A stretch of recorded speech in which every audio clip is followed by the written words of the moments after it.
દૂધના ટેન્કરની આડમાં વિદેશી દારૂની હેરાફેરીનો પાટણ એલસીબી ક્રાઇમ બ્રાન્ચે કર્યો પર્દાફાશ। પાટણ શહેરના માતરવાડી નજીક રોડ પર દૂધના ટેન્કરમાંથી ઝડપાયો વિદેશી દારૂ। રાજસ્થાનથી ગુજરાતમાં દારૂ ઘુસાડવાના પ્લાનનો પર્દાફાશ। ઉત્તરાયણ પૂર્વે વિદેશી દારૂની હેરાફેરી એલસીબીએ ઝડપી પાડી। પાટણમાંથી દૂધના ટેન્કરમાં વિદેશી દારૂ ઝડપાયો। પાટણના માતરવાડી નજીક રોડ પરથી વિદેશી દારૂની પેટીઓ ભરેલ ટ્રક ઝડપ્યું। પાટણ એલસીબીએ બાતમીના આધારે રોડ પરથી મોટી માત્રામાં વિદેશી દારૂ ઝડપ્યો। બનાસ ડેરી લખેલા નામના ટેન્કરના 350 પેટી વિદેશી દારૂ ઝડપાયો।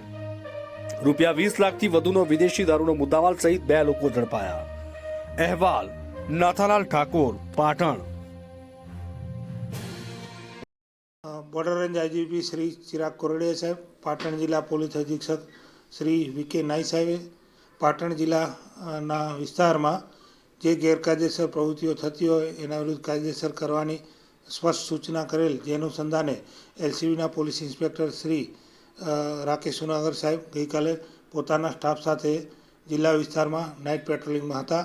દરમિયાન ઉનાગર સાહેબને પાકી અને સચોટ બાતમી હકીકત મળેલ કે ડીસા તરફથી એક ટેન્કર કે જેનો રજિસ્ટ્રેશન નંબર છે GJ09AV9361, જેમાં વિદેશી દારૂ છે એ ભરેલો છે અને પાટણ ટાઉન વિસ્તારમાંથી આ પસાર થવાનું છે।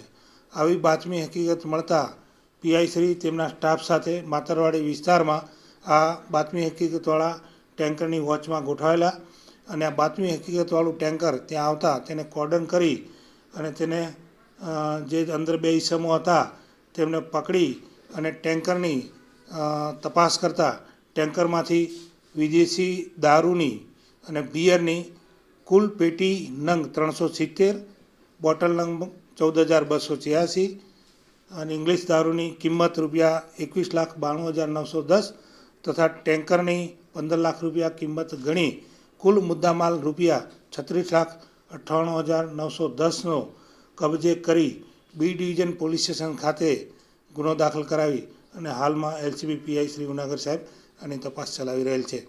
આ ગુનામાં આરોપી તરીકે નગેન્દ્ર ખરાડી અને ચતુરભાઈ રબારીની ધરપકડ કરવામાં આવેલ છે અને હજુ પણ આ ગુનામાં 4 આરોપીઓ છે કે જે માલ સપ્લાય કરનાર, માલ લેનાર અને બીજી કોઈ રીતે જે સંડોવાયેલા છે તેમના નામ ખુલેલ છે અને તે બાબતની પણ તપાસ ચાલુમાં છે।